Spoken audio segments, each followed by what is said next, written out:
For International Women's Day, we reached out to female financial advisors in our 5 key regions to find out about their experiences, their insights, but more importantly, any advice they have, not only for companies in the sector looking to attract more women, but also for women looking to enter financial services. Ladies, over to you.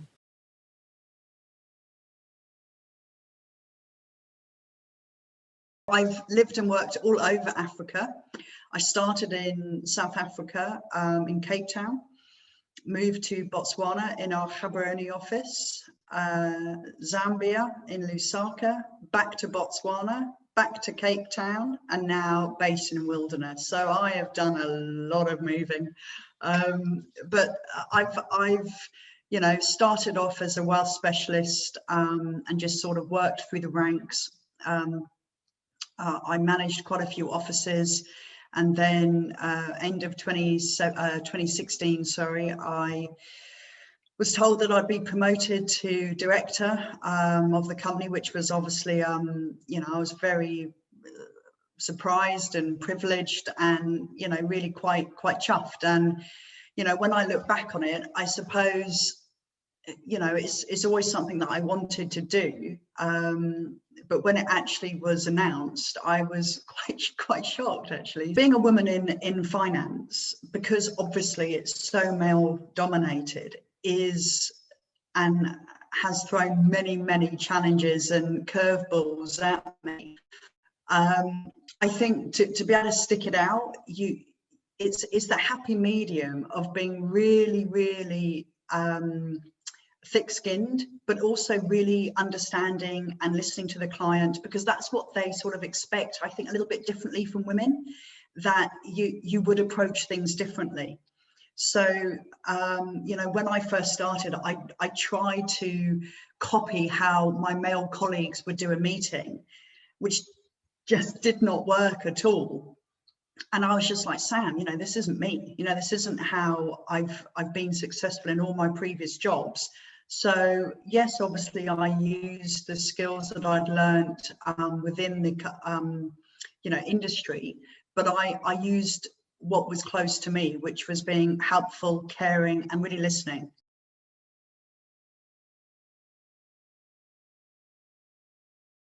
There is enough space for aspiring women who want to enter this industry. As for my role in welcoming women, I have mentored young women who have joined the industry by sharing my perspective and learning. I have also tried to hire women who return from career breaks, whether it's maternity or otherwise, bring them back into workforce. Reached out to women who are graduating from business schools and spoken to them about careers in wealth management.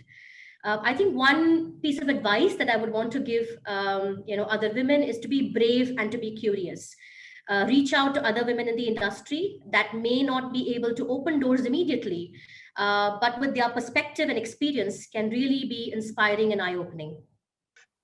I think it's still very much a male-dominated industry. We know that, but there's definitely a place for women in this industry. What I've found, not just at my experience at Barclays or Finsbury, but actually women, whilst there's not as many women that come into the industry, those that manage to come in and actually stay in the industry tend to be extremely successful.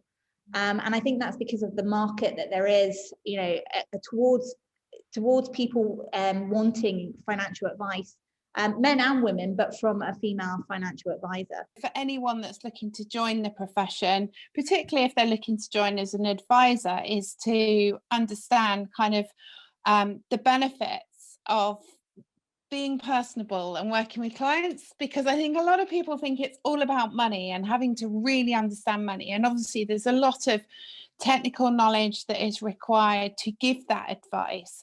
But most of all, it's about being personable as an advisor and building that trust with our clients. But I think also people, it's not just all about being an advisor. And we've definitely seen that over the last 5 years in particular. The roles such as administration support and also paraplannings, they're hugely important and valuable roles as part of the client journey.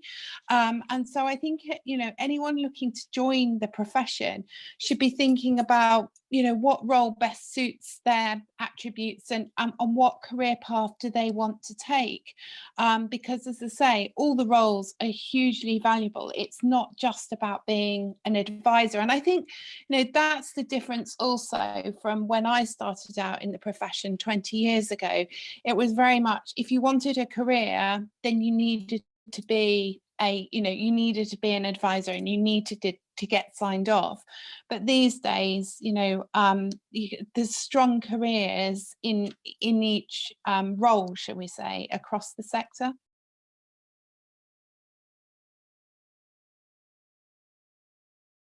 Well, essentially, I would say to offer flexibility, because many of us have families, and so a flexible attitude by a company is always attractive to have. Also, to provide a mentoring scheme, one of the senior females IFA to mentor and buddy up with newly recruited female IFAs, basically sharing experiences and helping to understand the culture of the company. That's what I would recommend. I think that's a key question. I think that's certainly here in the UK something that we're grappling with as a profession, is how do we attract? But it's not just only about the attraction, it's also the retention, because retention is key. And so I think for me, one of the main areas is obviously the focus around providing flexible working. So flexible working times, and also flexibility in where you work and when you work. Now, obviously, the last year and the COVID pandemic has taught us that people can work from home, they can be productive and work from home. So I'd like to see that as a profession we continue to maintain that flexibility. What's really important about that as well is we're talking about women here because we're talking about International Women's Day, but the same applies, I think, for men too. In society these days, it's very much about kind of dual parenting, shall we say, and so that flexibility needs to be on both sides. As far as kind of retention, I think particularly what I've noticed over the last 5 to 10 years is that individuals, females in particular, want to have a clear career development pathway. So I think we're certainly seeing more from firms across the UK giving those clear career pathways, going back to the point I made earlier about it's not just about being a financial advisor or a wealth manager, but a clear career pathway for paraplanner, for example, and the development roadmap there, or from the administration and the operations side. So I think that is one of the key aspects of kind of around retention, coupled with flexibility of working.